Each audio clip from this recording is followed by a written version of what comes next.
Eh, basta... Ito yung lupang binibenta ni Willie. Po si Willie. Ang tatawad eh.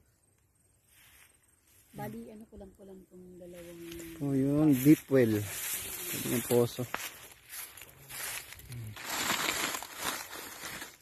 Meron na. Ang ganda po yan. 1.9 pala. 1.9, halos 2 hektarya. Isa. Ito po yung kasada dito. Parang rest house. Kalsada. May kalsada ron. Isa. Yan mo. Tubig. Ipasa mo na lang sa akin. Yan kami dito. Tapos napasok ka. Tumamang ha. Bayabas ah. Picture mo. May bayabas. Inyog. Inyog ba? Ito po, tabing karsada. Oh, yan.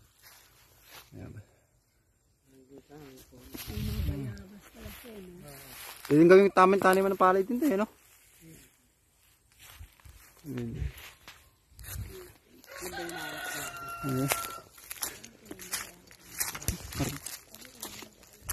Ito yung kasada.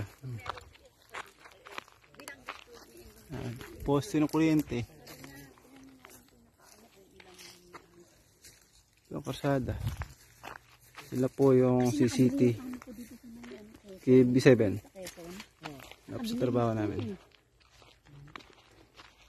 Pero wala siya ngayon. Kung aalis siya, pupunta siya ng Japan sa Aquinas.